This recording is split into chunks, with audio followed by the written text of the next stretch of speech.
like to get going. Okay, so perhaps we can start now.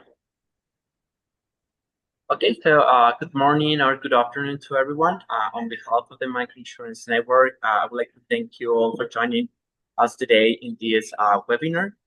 For those that doesn't know me yet, my name is Nicolas Morales. I'm currently the Regional Manager for Latin America and the Caribbean of the Microinsurance Network. And for me, it's a great honor to be moderating this panel today. So today we're joined by outstanding panelists who will be discussing a very crucial topic that is regulation. But before we begin, I would like to provide a bit of context, especially for those of you who are joining for the very first time. So this initiative is being carried out with the support of the International Labour Organization to the Impact Insurance Program and with the support of the Generation Foundation. In fact, today I'm very pleased to have in the meeting my colleague and friend Lisa Morgan. She's the technical specialist and actuary at the ILO, who will be moderating this session with me. So to tell you a little bit more about the background of this webinar, this effort began more than 1 year ago.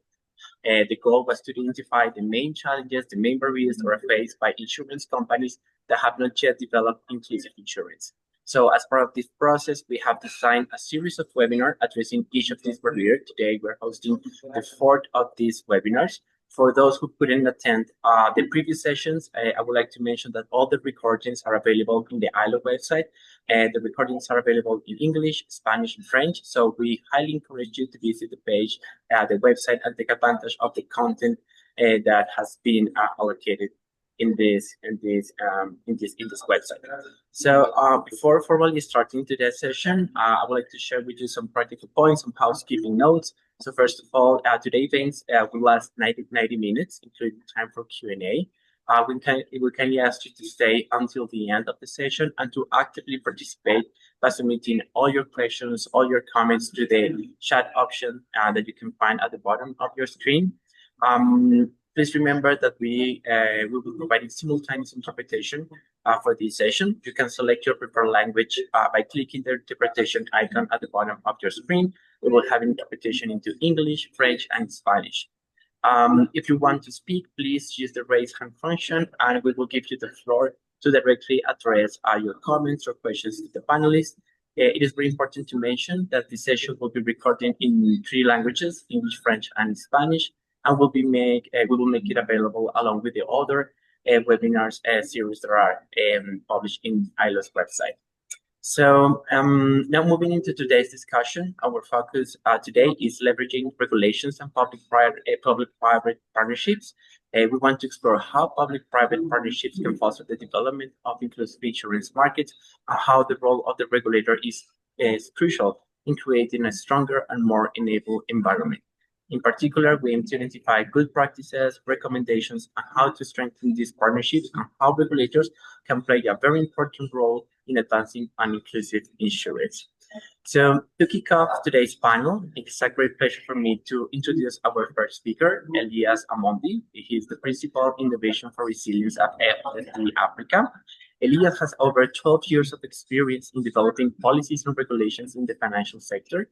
At FSD Africa, he leads programs designed to strengthen the enabling environment for risk markets in Africa, driving systemic changes in insurance and other risk management instruments.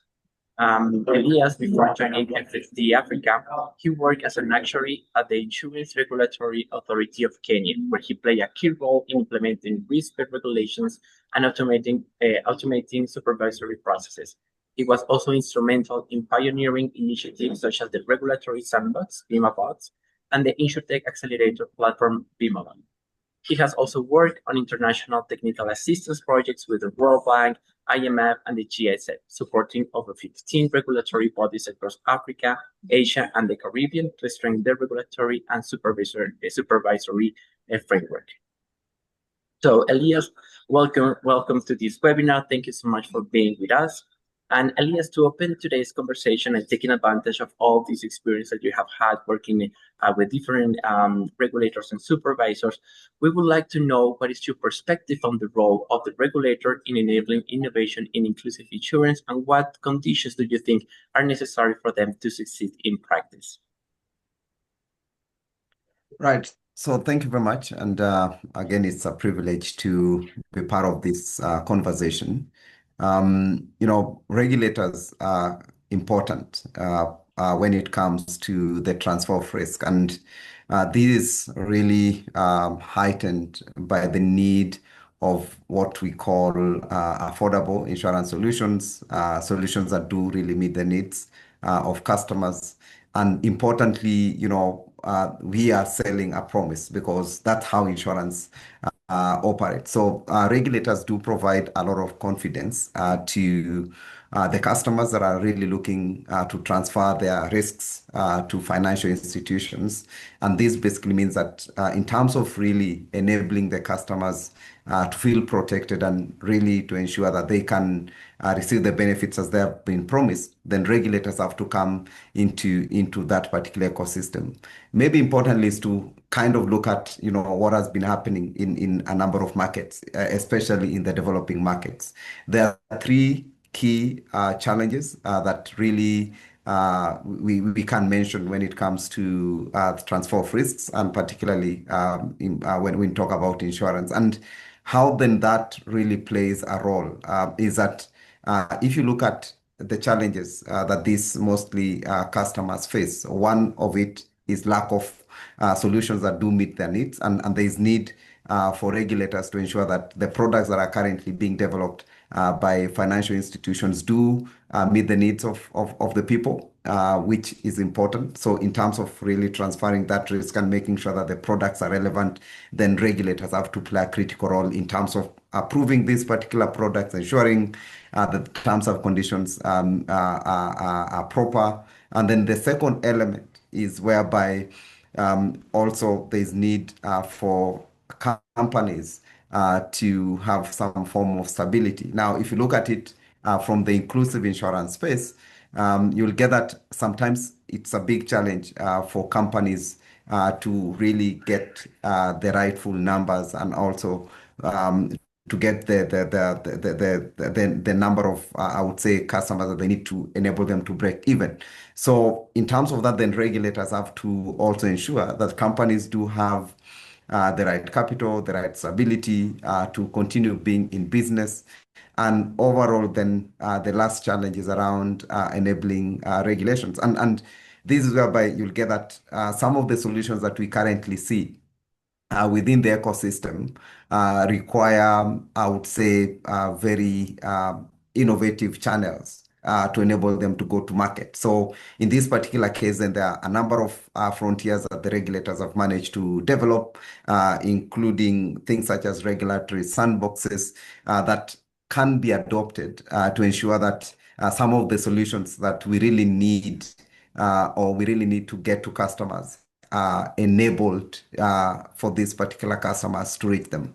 So within that, there are a couple of tools, and maybe from a regulatory standpoint, then regulators can deploy a number of resources to make sure that customers do get the right products. At the same time, they maintain the stability within the industry or within the insurance market. Now, the first tool here, you'll be able to see that regulators use a lot of engagements, whereby, if you look at it from the way regulators interact with companies and innovators within the market, there's a lot of engagement that they really need to put in place. And I'll give you one example that we've spearheaded as an organization. We've been working with a number of regulators across the African ecosystem that enables them to interact with a few companies. And these are basically emerging companies that are going into new transfer mechanisms, companies that are developing new channels of distribution, companies that are really looking at how they can transact business towards the challenges that customers are facing. And within that, then, most of the time regulators do not really understand some of the solutions that are existing. So how then do they contend and how then do they enable these particular solutions to work. Now, one of the key things that most of the time regulators use, and if you can go to the next slide, and because I would really want to demonstrate this, is around engagement. And there are a couple of engagement tools that regulators are nowadays using. The first engagement tool is really having a very open channel of communication, whereby there's industry newsletters, there are innovation workshops, and really what enables the regulators try to do here is to have that close engagement with both insurance industry players and also non-insurance industry players, because most of the innovations will not even come from the predominantly insurance industry players. So that really enables them to engage with the ecosystem, to understand where solutions are coming from, and to start articulating ways in which they are going to govern these particular solutions. Importantly, there are other tools that regulators are currently adopting, and these are regulatory tools. And if you look at those regulatory tools, that these regulatory tools are really meant to be for purpose and to address the needs, to address the risks that regulators kind of anticipate. So, for instance, there are rules that will be highly proportionate to respond to these new risks. And these new risks can be consumer protection risks, can be delivery risks to some of the customers, can even include stability risks that they might perceive some companies might not really survive and sustain the solutions that are bringing in place. So in that particular case, then, and under proportionality, regulators are currently coming up with what we call a tiered approach of authorization, whereby that they have different forms of licenses and kind of use this to enable companies to get to market. Also, there are areas that they are really looking at how then they can close the gaps. And when we talk about closing gaps, there's need for what we call regulatory clarity. Most of the time, you'll get that the companies that are trying to get to the market do not really understand the rules of the land. Sometimes the rule of the land might be complex and requires the regulator really to address these particular challenges, including the changes that are already happening within the existing laws. So what you see here is that the regulator will kind of have an open door policy, try and engage with the industry as much as possible, try and provide clarity in certain areas around the new regulations that they're developing. And further around that, there's areas around flexibility. Regulatory tools are now becoming more flexible. And here is where I did mention earlier things to do with regulatory sandboxes. Since we initiated this particular process with a number of regulators across the African continent, we've seen so far 7 sandboxes being developed across the African markets. And here is where we give an opportunity for innovators to test their solutions without really complying with all the requirements of the law. And how does this assist the regulators? They tend to start developing the regulations for the future, because they kind of test their future regulations now within a sandbox, at the same time enabling the companies, the innovators and the insurance players to test their innovations without really meeting all the requirements of the law. And this is done within a safe space. Further than that, there is other rules such as test and learn, whereby they can authorize companies to test a couple of solutions and learn out of them, really trying to pick some of the nuances within the ecosystem. Further than that, then we've seen a lot of advent around principle-based regulations and frameworks that really looks at customers' outcomes. And why is this this area really, really important? We've realized, and this is something that regulators have kind of tend to look at, whereby we are not only looking at the financial value of what customers really require, but also the experiential value. What is the experience that customers do generate out of this particular financial product? So principle-based regulations kind of give a lot of, I would say, a lot of focus on market conduct, including the experiential value, the experience that customers generate out of the products that they do purchase. And that really requires a lot of change within the regulations. And lastly, I think this is critically important as I end this particular conversation. Why this is critical is that regulators also are currently developing what we call supervisory tools. And what do we really mean by this? There are different elements that regulators have to articulate on. You know, the way they supervise, the way they guide the industry, they need to provide some guidance. And ensuring that these guidances enable the insurance companies and even the players within the ecosystem to have some form of guardrails on what they can do and what they cannot do. Now, by providing these guidances through different channels, it kind of gives the players a lot of clarity on what they really need to do. Further, that we've seen a lot of streamline around the supervisory processes, and these will include issues such as product approval processes. That has enabled, we've seen a lot of seamless process around that, and a lot of advent of technology, RegTech, regulatory technologies, and SupTech, supervisory technologies, currently being adopted by a number of regulators across different markets to enable supervisory processes to be as seamless and quickly as possible. Last but not least is an issue around capacity building. There's a lot of capacity building that regulators are having with different players within the ecosystem. They do have engagements with the players around the ecosystem just to kind of amplify and enable them to continually work and operate within the financial system. It will be important for me to kind of guide you in where all of this information is at. If you kind of go to our website within FSD Africa, we have an R3 regulatory toolkit that kind of expounds a lot of this work that has happened and what regulators are doing under these areas and tools, because ultimately then the goal of a regulator is to continually monitor their presence and what they can do within these evolving regulatory facets. Lastly is that regulator has a very important role whereby they're not only looking at how then they can continually develop the market, but they're looking at how then they can promote efficiencies within their regulatory purview, ensure that consumers are highly protected, at the same time enabling them to address the risks that come out of innovation that most of the time companies do bring to them. And ultimately, I think the goal is to ensure that the consumers still become protected as they really promote and support innovation within their various ecosystems. Thank you.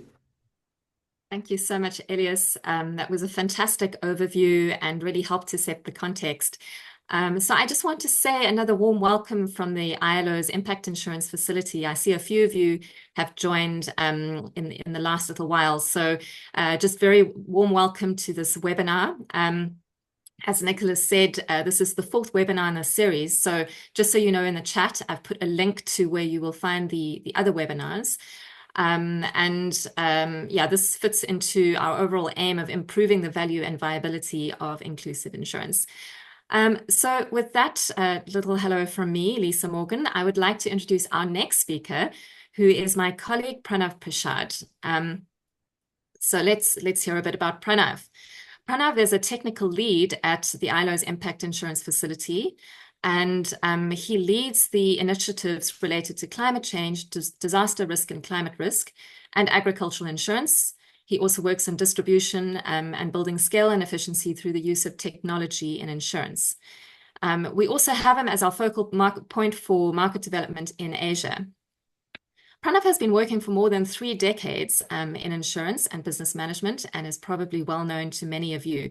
He's regarded as a pioneer in index-based agricultural insurance and has initiated and taken to scale agriculture and health insurance products amongst low-income households, utilizing a diverse set of distribution channels and enabling the projects with technology.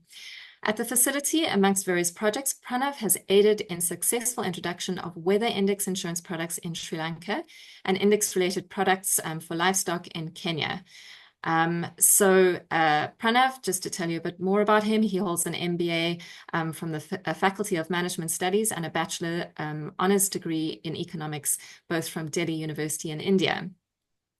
So Pranav, just to ask you a question that you can to get you going, based on your experience and our experience at the facility, how can regulation and effective public-private partnerships or PPPs foster collaboration between different stakeholders to protect vulnerable communities through insurance?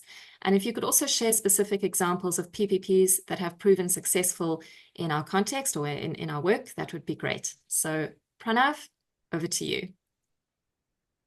Thanks, Lisa. Thanks, Nicholas, and everybody. It's great to be among friends who've been a part of our inclusive insurance journey, both within the ILO and even before that.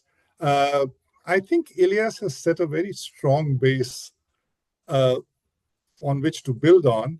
And while talking about the facilitative aspects of regulations, I think it's important that we look at it also in light with the role for the governments, because regulatory bodies need to reflect government policies, programs. In that sense, so I'll just broaden the discussion, as Lisa has already mentioned, to the role for the government and issues around public-private partnerships. And if you see our first slide, I would like to just talk about what are the core considerations that regulators, governments, as part of public policy are looking for.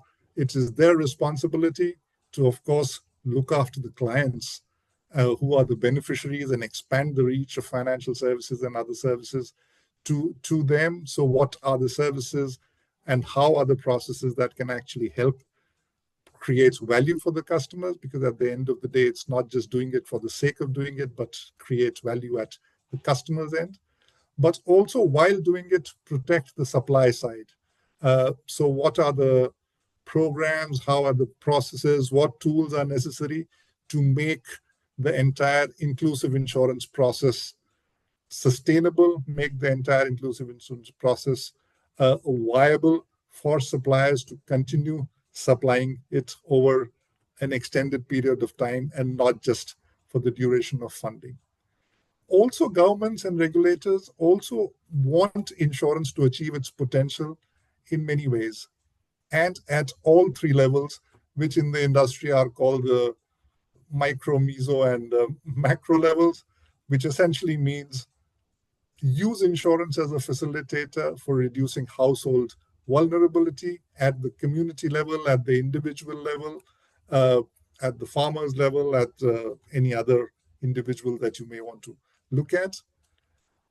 While doing it, how can insurance improve the resilience, as we say, of the enterprises? By enterprises, we mean all the aggregators, all the small businesses, all the micro entrepreneurs who are playing a very, very important role in not just conducting business, but progressing on economic growth and providing for employment across populations, using insurance as a tool to protect their businesses and move forward. And of course, the governments also want to use insurance in achieving core policy objectives, whether they are reacting to climate change, whether it is food security, whether it is universal health care, so that it becomes an ecosystem that is facilitative, it becomes an ecosystem that is progressive, and it is a win-win situation at all levels. The customers benefit, the institutions benefit, as well as the government is also able to achieve these objectives. How have we seen regulators and governments doing it? Which perhaps if we move to the next slide, we can understand that the governments have both been enablers, as Elias has very elegantly pointed out, through various tools that were mentioned earlier. So there's a huge issue around regulatory and facilitative framework. But why are these frameworks required? Of course, so that the customers themselves can be protected. We are in a situation which are fairly commercial situations, so the customer's interests come to the forefront. And one of the biggest roles that the regulators and governments have is to protect the customers, as well as create a system where it the insurance programs or facilitative programs do no harm, and it's applicable across not just to insurance, but otherwise also. The other important aspect is, as Elias also pointed out, this lack of knowledge. So I think government regulators have been encouraging the customer education and outreach program, whether we have the ministries doing it, whether we have regulatory mechanisms which insist that insurance companies do it. I think it is important to understand that this aspect is fairly exclusive. And also governments become enablers through provision of data, which continues to be a challenge for insurance. So how can data be provided in a way that customers can, that the insurance companies can create relevant products, have enough information to come up with stuff around that? Of course, governments have been using insurance also as a component of safety nets and building resilience. The R4 program was a huge display of this thing in play, and also use insurance mechanisms for the productive side of insurance for improving the economic cycle. So improve the investments on farms, improve the investments in healthcare, improve the investments in productive technologies that can lead to greater productive role in addition to the protective role. What does it all do? It helps in aligning of incentives, as well as how can budgets be managed better in government schemes and government mechanisms so that there is efficiency in the entire system. In our various work that we've done, and as we move to the next slide, please, we have seen in our work, very nicely supported by AFD, and we are very thankful for allowing them to allow us to explore these different mechanisms of public-private partnerships, because we can talk about the governments being there, but the governments engage in very different ways and in very different contexts. And in the part of our work, we've seen 5 distinct models emerging. If we are to look at what's happening in Rwanda, where we have a national scheme that is supported by the government, they are subsidizing the scheme, but they are also facilitating what we call co-optation.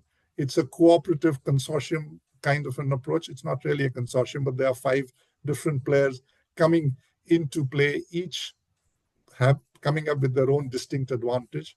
They are, of course, coordinated by the ministry and the regulator. BNR and Minagri, which are the ministry and the regulator, play a very strong role there. And they actively assist the insurance companies for their consumer awareness campaigns and consumer awareness activities in going out to the market and distributing the product, as well as encourage new technologies for coming in and producing the same. So we've actually developed an absolutely different kind of a product based on satellite images using NDVI technologies, which was not there in the country till now. So that's moving forward. On the other extreme, we have perhaps the Ghana model, where the insurance or agricultural insurance started out with one single entity, which was supposed to do end-to-end products, but required support from the industry. It's had its own challenges, but now the regulator actively engages with the insurance companies and is looking at developing what we call an agriculture insurance fund to help support the growth in the country itself. What they are also doing is they are getting all the multiple players together. So whether it is the development sector like us or the Global Shield, or players from the reinsurance industry. So they are all playing a part in helping, and the entire coordination activity being done through the National Insurance Commission to ensure that the markets grow and move forward.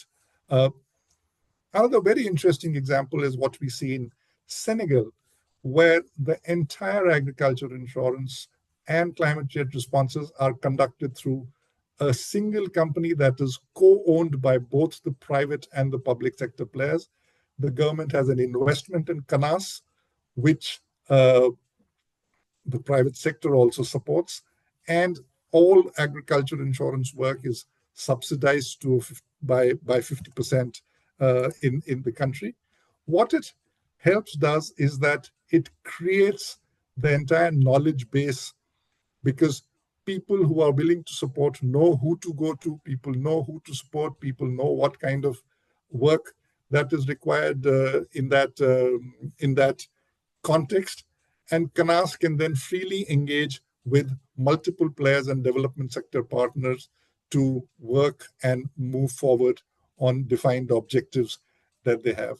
Of course, there are issues around how and when the subsidies come in. There are issues around what kind of projects they should do, but both for livestock as well as for crops, as well as this joint work has helped establish a very, very dense weather station network, which is helping the industry in moving forward.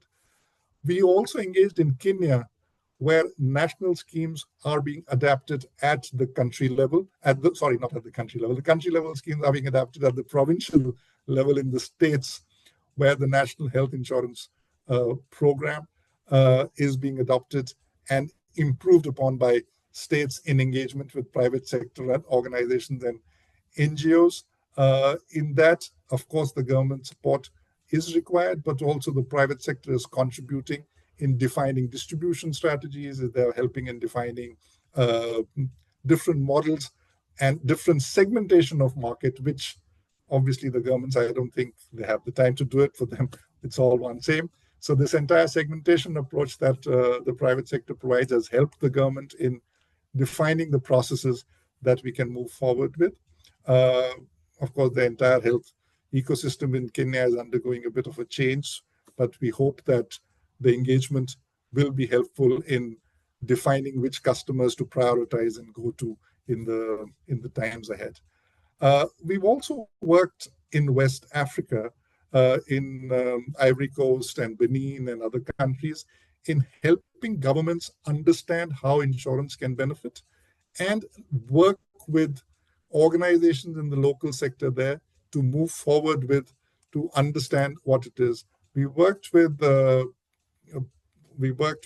intermediary organizations who have done end-to-end work from product development as well as developing the entire ecosystem in the local framework by getting the reinsurers in, by getting the distribution companies in, as well as linking with existing government programs. So, for example, in Ethiopia, the fertilizer program is there.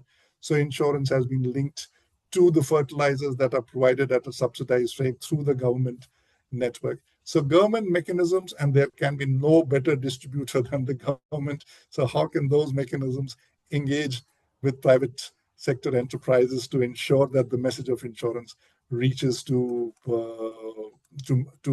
multiple places? And we are looking at using these lessons of a multi-stakeholder approach, ensuring that each and every participant is included and their interests are safeguarded through the government policies to ensure that the ecosystem sings from the same hymn sheet and move forward. So these are some of the positive happening there. Of course, there are other countries in Africa where we've been engaged, whether it is Uganda, where there's a nice consortium of insurance players and the government having an agriculture insurance scheme, or in India, which has the largest public-private sector partnerships in place with 40 million customers being enrolled every season. But we can discuss more in the time forward, but let me stop here and hand it back over to Lisa. Back to you. Great. Thank you so much, Pranav. I can see there's lots of lively activity in the chat, which is always a good sign. But just to say again, if you want to ask some questions, please also use the Q&A function in Zoom. It'll make it easier to manage at the end. But great to see the questions being kicked off by Renata. Thank you for doing that. So we still have 2 speakers to go. So I'd like to move on and introduce Andrea, who's our next speaker. So Andrea Camargo, she leads the inclusive risk financing portfolio within the climate and disaster risk finance and insurance team in the World Food Programme, the world's largest humanitarian organization saving and changing lives worldwide. Andrea has more than 20 years of experience in the insurance sector and 15 years of experience in the inclusive insurance and climate risk sector in more than 30 countries in Latin America, Europe, Africa, and Asia. She has supported international organizations, development agencies, governments, private sector entities, among others, proposing pioneering solutions that are legally viable, financially sustainable, and above all offer adequate protection against risks to those who need it most. Andrea is a Colombian lawyer specialized in insurance law in Colombia and in international economic law in France. So Andrea, a very warm welcome to you. And with the other speakers, we have a question for you to get going. So Andrea, we would like to know from you what strategies have proven most effective in influencing regulatory frameworks to support the growth of inclusive insurance. So Andrea, over to you. Thank you very much, Lisa, and thank you, Nicolas, as well for the invitation. I'm very happy to be here today, and hello to everyone. Thanks for joining us. Maybe to start responding your question, I would like to frame a little bit the work of WFP, because that will give us an idea on how well positioned we are in terms of identifying these strategies. So WFP has been working on inclusive insurance since 2009. So we started with the Rural Resilience Initiative, which basically, as you can see in this slide, integrates insurance as part of a package of different instruments to promote climate resilience. And with this work, we have been working very closely with regulators, with supervisors, with policymakers, also, of course, with insurance industry. And bringing these different instruments together, we have managed to unlock access to insurance to more than 10 million people. Here in this slide, you can find the QR code of the disaster risk financing report of last year that can give you a sense in terms of where do we work. But just to give you an idea, we have operations in more than 20 countries. So now maybe let's go to the specific response to the question. So if we could move to the next slide, please. Thank you. So over the years, we have been identifying effective strategies to enable regulatory frameworks that promote access to insurance. And I try to integrate in this slide 8, just to be very specific and maybe try to keep that on top of our minds. And these 8 strategies really resonates very well with some of the inputs that have been shared already by Elias and also by Pranav. The first point that I would like to highlight that we find that is very effective is piloting. And I think that, as Elias mentioned, in order to achieve a proportionate regulation, which implies allowing innovation, but at the same time promoting consumer protection and ensuring the stability of the market, we need to really promote an idea that regulation needs to be based on evidence.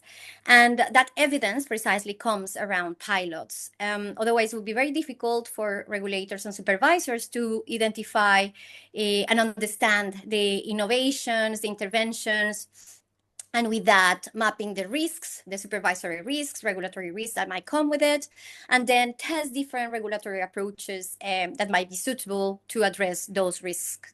So that's critical. Piloting is key. However, when we pilot and we promote these kind of spaces of innovation, it's very important to ensure that there is a roadmap for sustainability, because pilots without future can harm the market and can distort markets. So it's very important that we work together with regulators, with policymakers, with the private sector in order to reinforce a narrative of sustainability around those pilots. Also, I would like to highlight how important are international organizations in order to mobilize resources for these pilots, because otherwise they might be quite cost intensive. So that's a critical role that really connects with the private-public partnership comments that Pranav was mentioning before. A second strategy that we have found quite effective is to understand that there is no one-size-fits-all approach in terms of regulation supervision. And something that we have seen over the years, and I'm sure with all the colleagues who are attending this conversation today, sometimes there is the kind of idea of copying and pasting regulations of countries that are similar to ours, and we say, okay, if that worked in Colombia, it might work in Ecuador. So something that is very important is that doesn't necessarily work. It's very good to inspire with peer-to-peer supervisors and countries that are quite similar, but it's very important to really pay attention to the particularities of the countries and adopt an approach that is very tailor-made. And this is where like the concept of proportionality is so critical, because proportionality really depends on the risks in each particular country and the conditions. So that's quite important. Then an important strategy as well that is critical is to recognize that regulation is not static. So if Peru, for instance, issued a regulation in 2007, the market at that time was different. The needs in terms of regulation were different because the risks were different. And that environment is very different of today's environment in 2025. So it's completely normal to see that these regulations evolve over the years, and that this is accepted, because sometimes there is this reaction of like, oh, but are we planning to regulate this every year? You know, we know that regulation is a kind of a reaction as well in terms of market development. So this needs to be to follow the same patterns of development. And then another important strategy is that proportionality needs to be adopted through all the insurance life cycle. I maybe would like to bring an analogy. I feel that supervisors, regulators, they are kind of in a balancing act, because of course, to promote inclusive insurance is critical to unlock innovation, but at the same time, you need to protect consumers, and you need to protect the stability of the market. And but it's important to look at all the insurance life cycle, not focusing only on regulations, unlocking, for instance, new risk carriers, and maybe neglecting areas that are equally important as like regulations in terms of timelines for payouts, or regulations around like premium payments, or regulations around distribution channels that are very critical. So it's very important to look at like a comprehensive approach, and not just like looking at one piece of this insurance life cycle and removing an obstacle there, but really looking at the whole picture of this insurance cycle. Then another strategy is to try to remove this idea of everything is because of the regulation. I think that over the years we have seen a lot that sometimes the insurance industry, and not always, say, okay, I don't do this because the regulation is not enabling this. But when we deep down into the market and we try to look at the market like a little bit like broader and zoom out, and not look only the regulation, but look at like supply, demand, policy elements, we might identify obstacles there. So it's very important to zoom out and not to assume that regulation is always the obstacle, because you could remove an obstacle through regulation, but if there is a supply problem, for instance, related with like financial viability of the models, then it would be very difficult to solve that issue through regulation. Another important strategy is to really view the supervisors as champions of inclusive insurance. So effectively, it's very important, it's a key role of supervisors and regulators to unlock barriers from the regulation. So if there is, for instance, an obstacle in terms of not allowing alternative distribution channels, bringing a regulation that remove that kind of obstacle would be critical. But also something that we have seen over the years, and I'm sure that you have seen as well, is that supervisors can become the leads of inclusive insurance. So this is something that we have seen, for instance, in Iraq recently, where the insurance supervisor is really reading the agenda of agricultural insurance in the country. Similarly, we saw that with IFAD in the case of Indonesia. So that means that the regulator sees that inclusive insurance is part of their mandate, because is part of their mandate, for instance, the development of insurance. And in order to reinforce that role, is very important that entities like WFP, ILO, A2II, also the US Treasury, work reinforcing the capacities of the supervisor. So they really take that role and like can bring inclusive insurance into another level. Another strategy is collaboration with policymakers, and that comes very connected with what Pranav was mentioning. It's not just about the regulation. It's very important that policymakers realize that inclusive insurance is a critical factor that can unlock or can help them to achieve strategic policies at the national level. So really, when a Ministry of Agriculture realizes that agricultural insurance is critical to promote rural development in the country, where the Ministry of Finance realizes that inclusive insurance is critical in the agenda of disaster risk financing, when the Ministry of Finance as well realizes that financial inclusion and access insurances are very well connected, then there is an open opportunity to really unlock more options for the development of inclusive insurance. So, of course, like enabling regulation, but also promoting interesting approaches, like, for instance, the one that Pranav mentioned in Ethiopia, where now insurance is embedded into the input voucher system, and this has like unlocked access to almost 1.5 million people having access to insurance last year, and it's expected that 7 million people will be also having access to insurance in the next couple of years. So that's extremely important, because this unlocks demand and supply, but with the support of policymakers and regulators. The last but not least strategy that is very effective is to convey the message to regulators and supervisors that these models need to be financially viable. And that connects also very well with a point that Elias mentioned before. If this doesn't make sense financially, the pilot won't scale up, and it will be very difficult to make this sustainable over time. So it's very critical that supervisors understand that regulation can bring some compliance cost to the implementation of these programs, and that can disincentivize the involvement of these insurance companies in inclusive insurance. So that compliance cost is very important to be quantified. And also, very importantly, understanding the conversations that the same motivations that the government might have in terms of promoting inclusive insurance are not the same ones for the private sector. For them, the objectives are very different. And the idea of all of this is, how do we bring all these parties together in order to promote access to insurance? So I think that with those 8 strategies, I will hand over to you, Lisa. Perfect. Thank you so much, Andrea. So I'm now going to hand it back to Nicholas.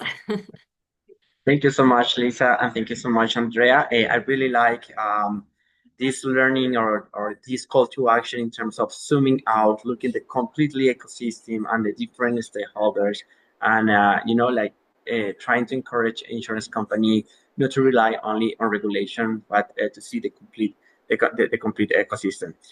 So now, last but not least, I would like to introduce our third panelist, Carlos Bolsterli. He's CEO of Micro, a company specialized in the design and implementation of inclusive insurance through parametric solutions.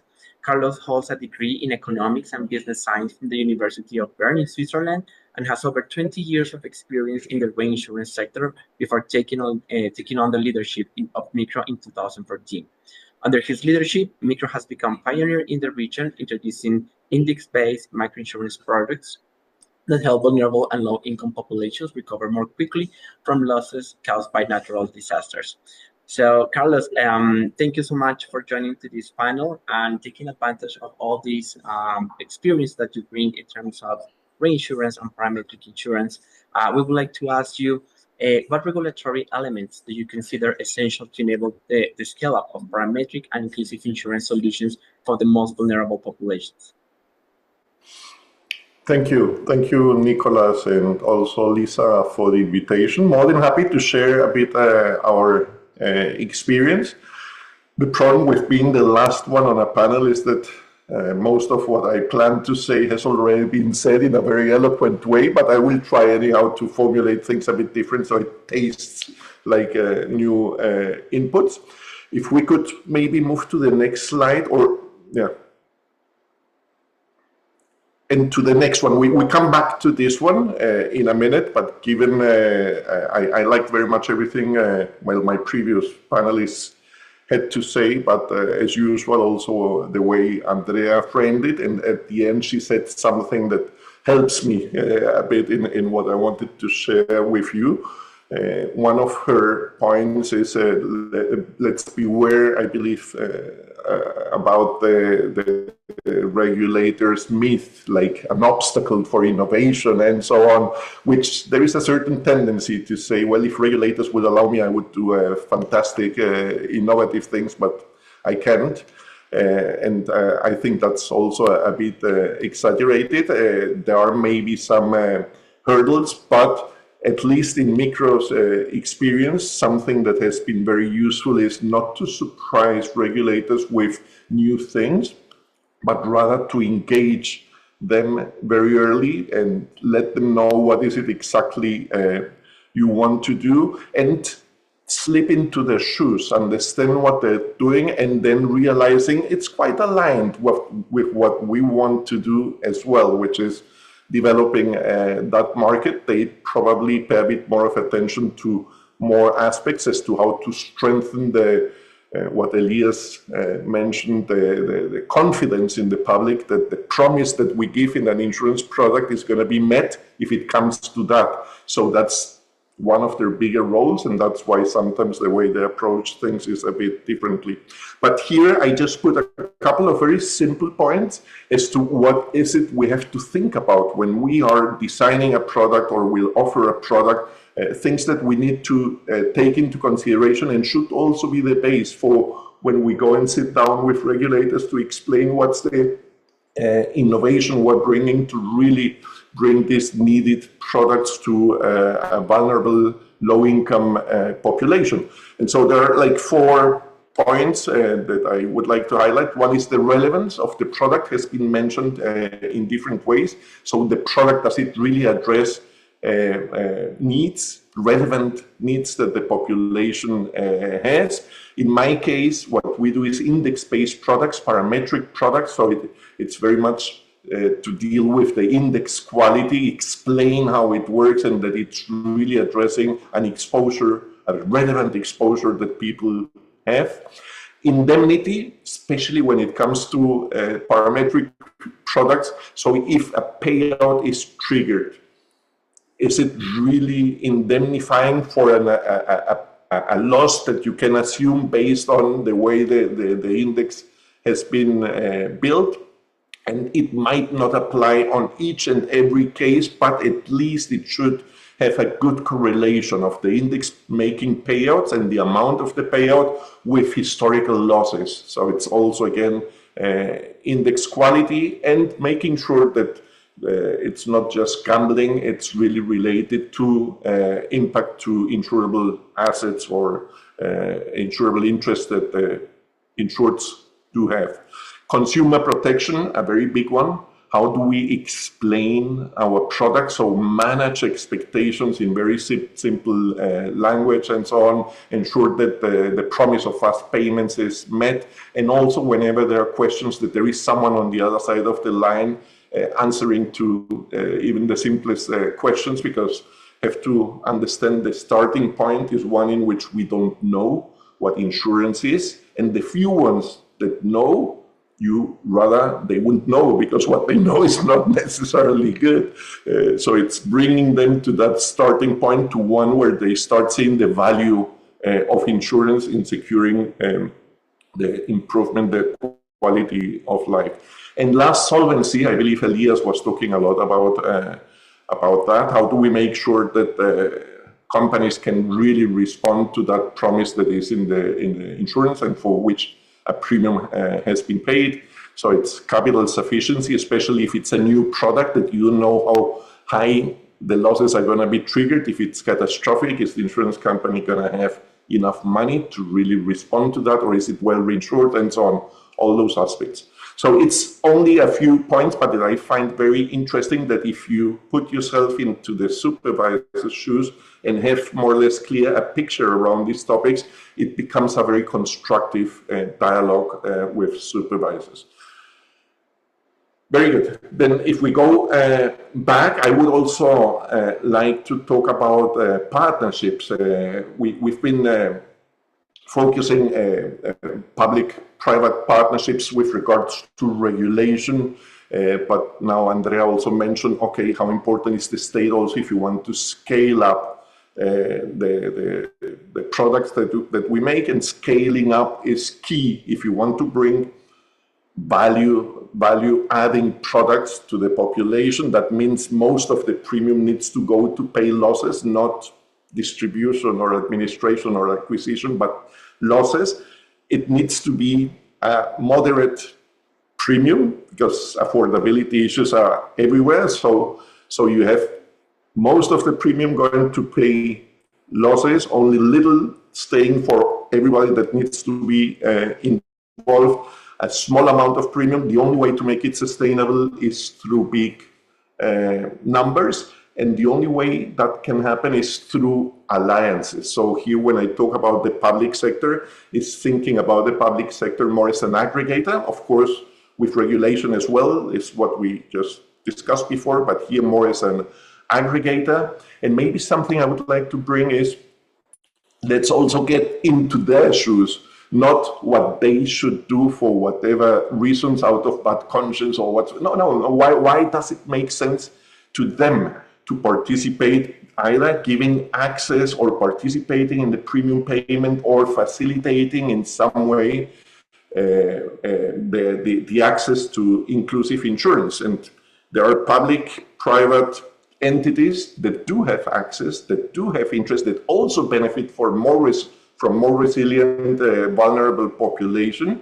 And as we manage to identify what could be that motivation, and we articulate it when talking to them, then we engage in those very interesting, sustainable partnerships because it makes sense. So if it's the public sector, I think it's been mentioned, and actually one minister, he was very blunt, and he told us, well, when something really big happens, everybody's knocking at my door, and I don't have the money, I don't have the capacity to help everybody. So I need to empower individuals. So when these things do happen, it's much fewer crowds that come to knock at my door, something I can manage with. So that's the right motivation. Seeing it helps me as minister to stand in good light there when something happens, if I do empower individuals so they have a genuine interest.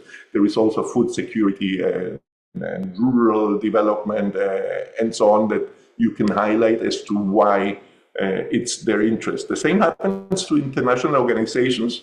Andrea just mentioned how they are very active in a very holistic way. And it would be a shame if all the efforts they do, then doing 1, 2, 3 steps forward and then 5 backwards whenever a catastrophe happens. So including the insurance, the protection component, and managing those risks in an effective way makes sense to them, in addition to adding something which is very attractive and maybe helps to also attract donors or whatsoever. But again, the point I'm making is, why does it make sense to be beyond doing something good for a third party? Why is it good for me? Same with cooperatives, financial institutions, when it improves the risk profile.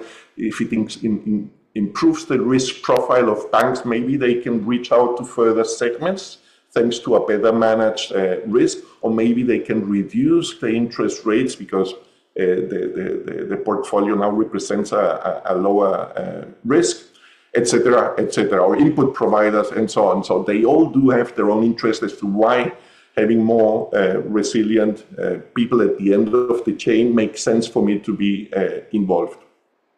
And so I just group them into 2 kinds of beneficiaries. Those would be the indirect beneficiaries because they're not directly receiving the payout when a product is triggered, but they are benefiting from those direct beneficiaries much quicker, getting up on their feet and going back to production, being able to continue selling to them the products or whatever it is. Yeah, no, I think that's what I wanted to highlight here. Direct beneficiaries, the indirect beneficiaries are important there. And that's it. Yeah, thank you, Nicolas.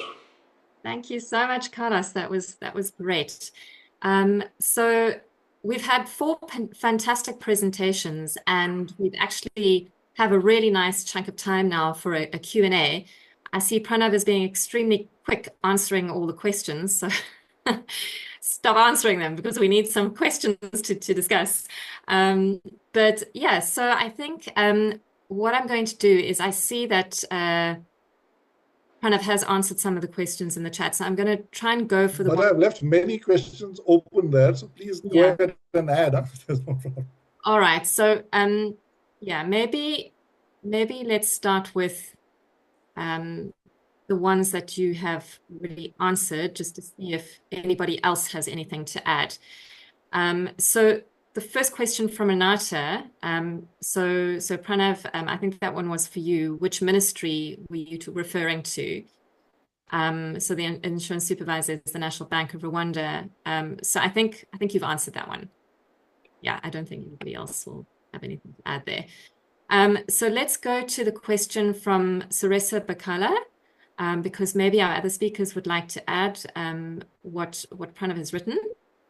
Saresa says, thank you very much for the great presentation with innovative insights. I truly appreciate the depth of the discussion, so thank you. I would like to seek further clarification on the following. The government's commitment in terms of development as well as effective implementation, possible strategies to de-risk the agricultural sector to make agribusiness more productive and attractive for all market actors. How can we better organize public-private sector engagement in agricultural insurance?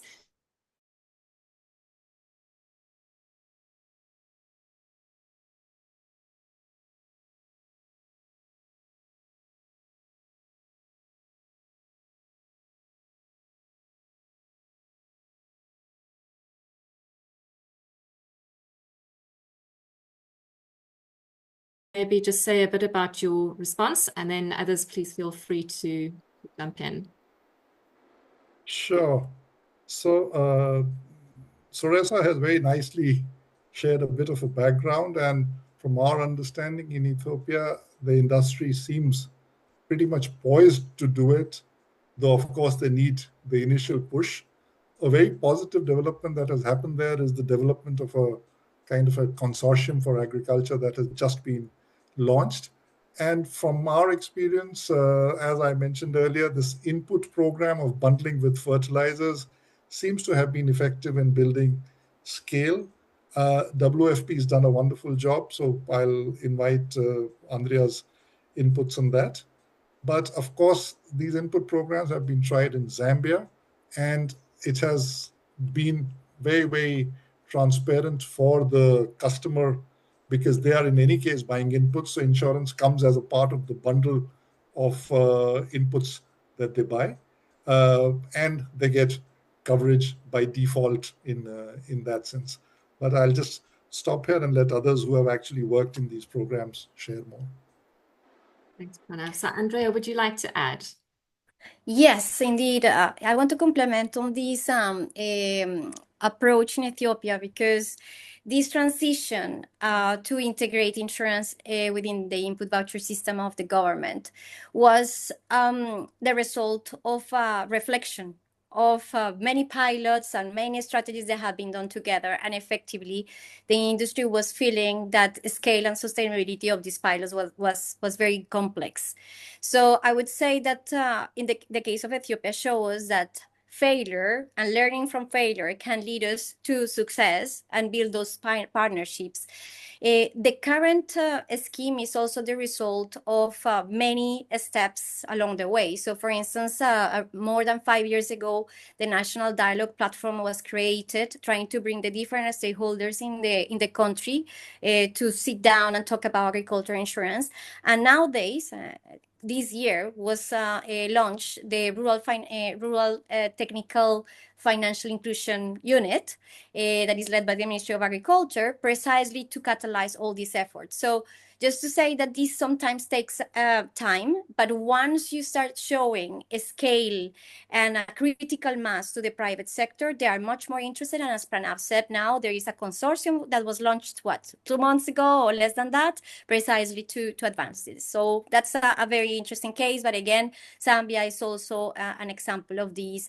So national dialogue platforms, technical working groups are critical to bring all these stakeholders together. So hopefully that can push this to another level. Thank you, Andrea. Would our other speakers, panelists, like to add anything? We'll go on to the next question. Well, I can make a comment Okay. On one program where the determining factor was leadership. There was that guy at that time who had clarity as to what he wanted to do, and it wasn't the perfect solution. It was more to get something in motion that would change the fundamental way of how to deal with risk. Acknowledging risk is too much for me. Let's start somewhere. I know there is nothing perfect, lots of things to be done, so let's get the ball moving. But I think that was crucial, like that minister that came in time and making decisions as, okay, this is what we're gonna do, and let's monitor it closely to iteratively improve it. And then you start getting mass, you start getting interest, you start getting ideas. But the most difficult part is how do we get it moving instead of just talking about it. No, it's like that wagon at the station that you try to push and it's incredibly heavy. You have to move it a bit, and then you start seeing hands of people who want to jump in. And yeah, it's more like a human side of things, if you want, than a technical one. Thank you, Carlos. I think one of the words that keeps coming to mind throughout this presentation is opportunity. You know, if we all get together and work together, especially with the regulators, there's opportunity there that I think we can exploit. So moving back to the questions, I'm going to jump to a question by Vanessa, because Pierre, I think maybe there was some talk already in the chat about Moroccan models. But Vanessa has asked a question which I think, Carlos, actually came up when you were talking, so maybe you can have a go at answering this. How can one practically align the interests of aggregators like financial institutions and international organizations with the real needs of underserved households and smallholder farmers, so both direct and indirect beneficiaries see measurable impact? How to align it? Yes, so I'll read it again. How can one practically align the interests of aggregators, like financial institutions and international organizations, with the real needs of underserved households and smallholder farmers, so both direct and indirect beneficiaries see measurable impact? It's a tricky question. Yeah, I think you have to get to know what their interests are, those potential partners, very early on, so you don't waste time with someone who is not aligned with what you want to achieve in the mid or long term.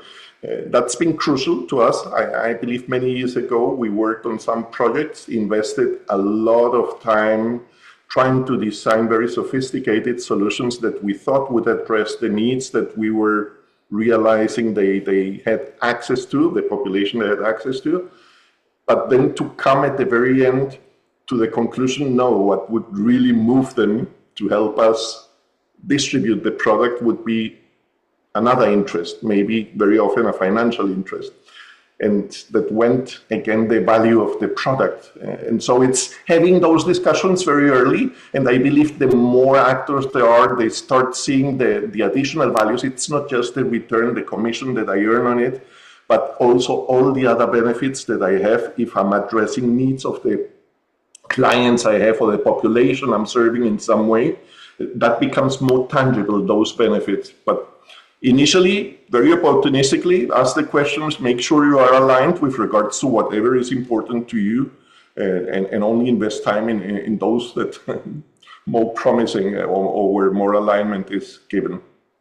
Great. Thank you, Carlos. So I'm going to now go for a question that looks like it's aimed at Andrea, just to give you all a chance. We need a question for Elias. I need to find one. But Andrea, this came up when you were speaking. So regarding inclusive insurance, I agree that we need a partnership between local stakeholders. Maybe it is also fundamental to share regularly international experience in promoting inclusive insurance. The real issue is how do we improve international cooperation in order to take advantage from successful experiences and take into account national context? So this comes from Mohammed Ferris. So Andrea, any thoughts on this?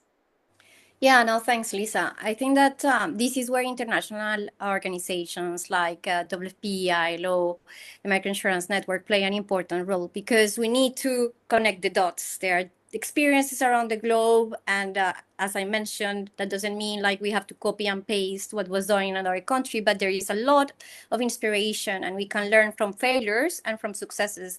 So this is where we have to play this role of convening different countries, different regulators and supervisors. And as I mentioned in the chat, A2II is a critical partner there as an implementing arm of the International Association of Insurance Supervisors.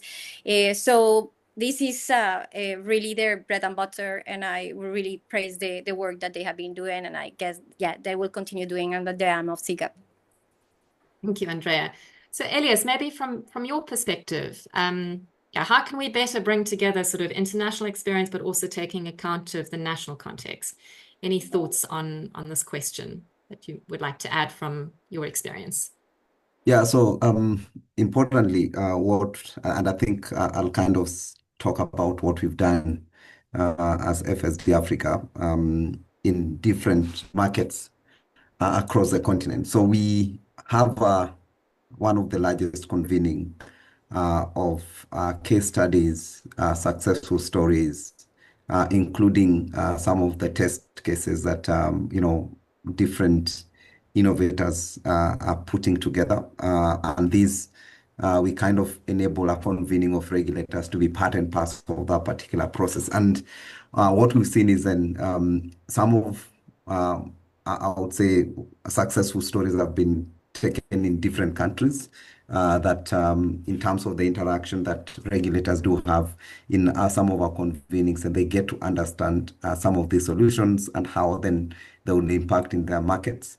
So that has enabled transfer not only of solutions, but also of skills. So ideally enabling peer-to-peer exchange from a regulatory standpoint, ensuring that there are different lessons and learnings on how some of the issues can be articulated, and further enabling that particular ecosystem to grow. So the biggest element then we advocate as an organization is how then we build ecosystems that enable different actors within the same ecosystem to learn from each other, to share the experiences, to transfer skills, but also further to test some of the key outcomes within other jurisdictions into their respective jurisdictions. So just to mention, we've been running a BIMA accelerator platform, and also a risk regulatory and resilience lab, an R3 lab,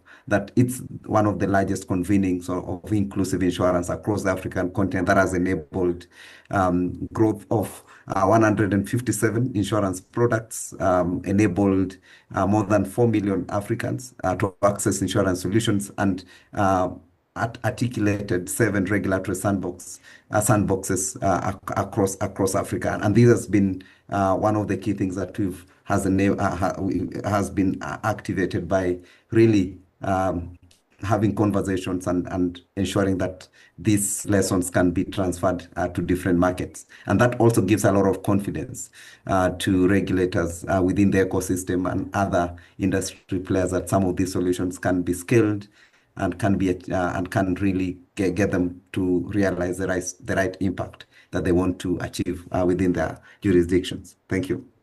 Thank you, Elias. And I think also, I'm sure many of you know about the International Conference on Inclusive Insurance. So, usually there is a session there where regulators come and talk about their experiences. But I think, looking at these types of international and regional events can also be a space where, we can carry on discussing some of the things that we are talking about here today.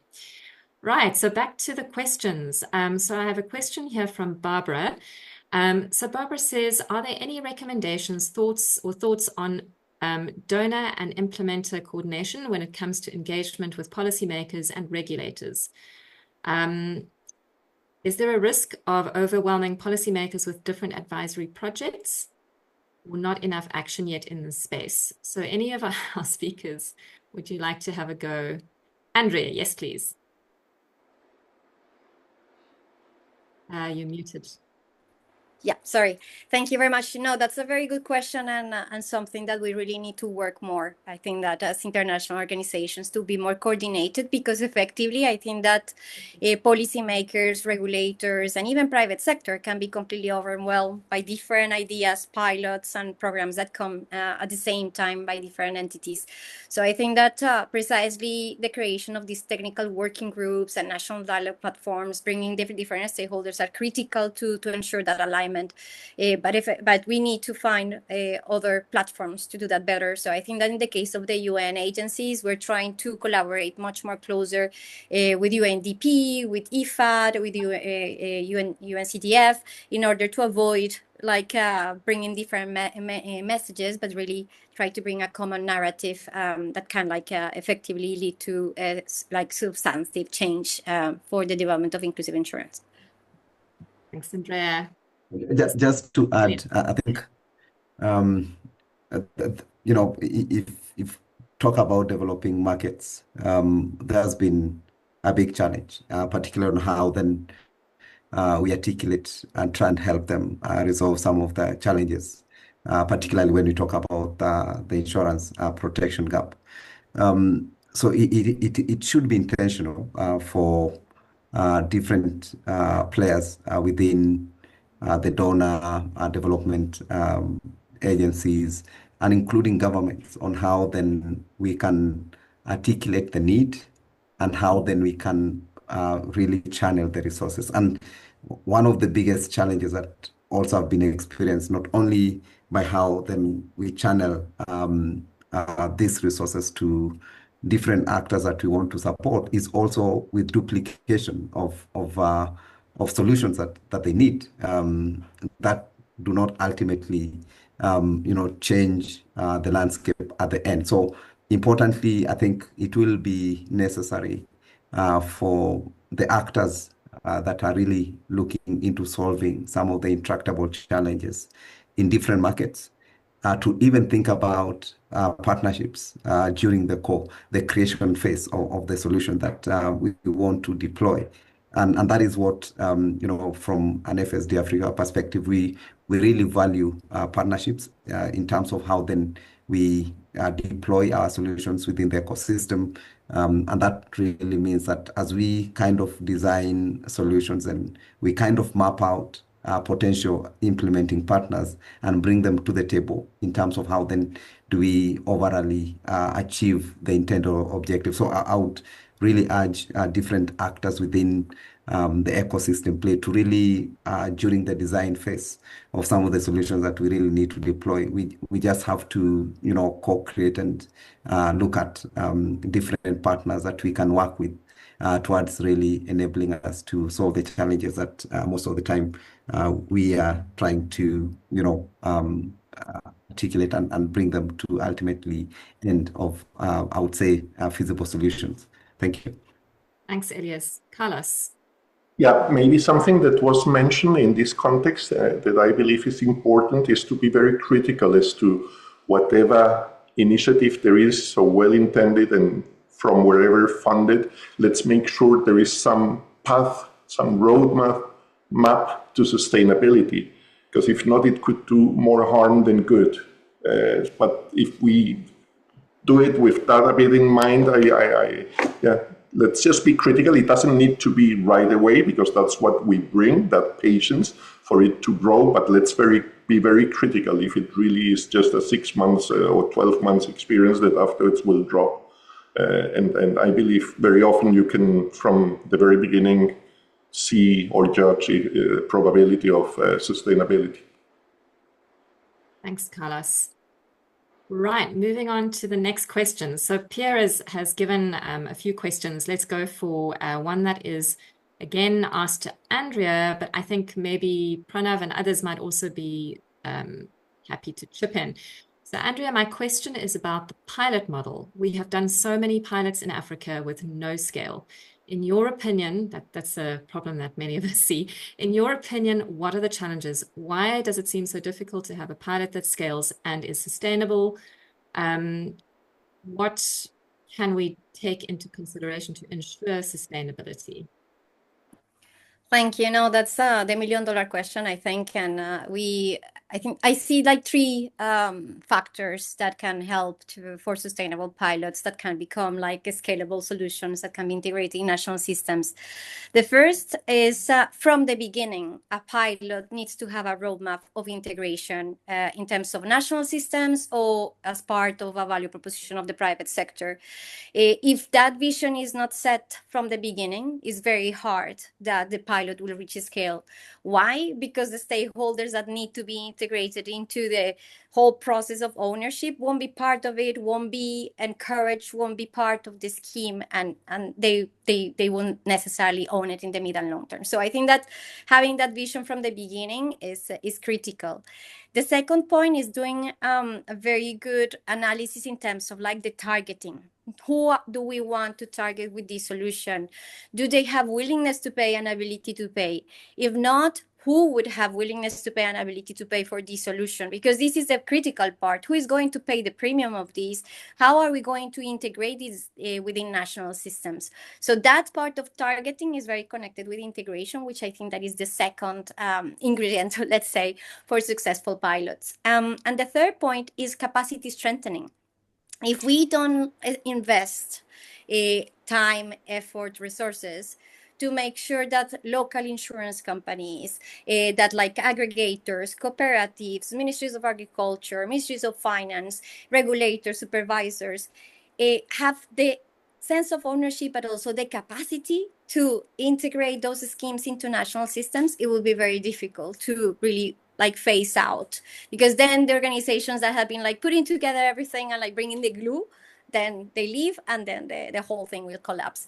So I think that those three points are critical factors, and maybe just a cross-cutting one is the value proposition for everyone. And I think that we have all said that these already. This needs to make sense for the policymakers, for the regulators, for the supervisors, for the insurance industry, for the cooperatives, for everyone. If it doesn't make sense from the beginning, things will collapse. I have never seen a pilot that works if those conditions are not in place. Thanks, Andrea. Those are excellent points. Would anybody else like to add? Maybe just a note. I couldn't agree more with everything that Andrea said, but just the timing for it. You don't have to develop a pilot to come to the conclusion that we were not aligned with regards to that. How should that final picture look like? And that should include sustainability. So what are the numbers and what is in it for me, for each of the stakeholders that need to be included at the end of 2-3 years? And is it still something I want to work on? So let's do all that exercise before we start the pilot and not just to find out later on. Thanks, Carlos. So maybe this next question is for you. So I'll just add a point on that. I thought you would have something. Is the small concept of while developing the roadmap, have this entire aspect of profit and risk sharing clarity. It shouldn't be that just the private sector is carrying all the risks and carrying all the work, or it shouldn't be that it's all left to the government and the private sector is just bothered about getting the X% out of it and moving forward after the pilot and nothing being done. So I think it's important while developing these roadmaps, this entire concept that it is a partnership in all aspects, and not just for a limited aspect or a limited time. This concept that risks need to be shared by all the stakeholders, and the profits, whatever the way we want to look at value creation, etc., also needs to be done throughout the value chain. These are important aspects that need to be kept in mind as we embark on pilots and keep modifying them as we move forward. Thanks, Pranav. So I think with that, we have 2 minutes left. So I might start wrapping it up. I know we have a few questions that we haven't answered, but I think if we start answering them, we might go over time. So I just want to say a big thank you to all of you for joining today. We hope that you found this really interesting and useful. We have recordings in English, Spanish, and French, which we will load up to our website. So you will have a chance to either re-listen or maybe share it with people who you think would find this interesting. So a big thank you again from the ILO and Nicholas and team at the Min. It's always wonderful to work with you guys. So we do have a few other webinars that will be coming up, and hopefully you are on our mailing list and we'll hear about it, we'll see it on social media. So that's all from me. And Nicholas, would you like to say a few final words? Yes, sure, Lisa. No, just to thank all of you for being with us, staying with us until the end. Thank you so much for all your questions, and especially I want to thank all the panelists for joining this wonderful session. And I really expect to meet the expectations of the participants. Great. Thanks, everyone, and thanks to the speakers. Okay, hope to see you all in our next webinar. Have a good day, evening. Thank you. Bye-bye. Thank you.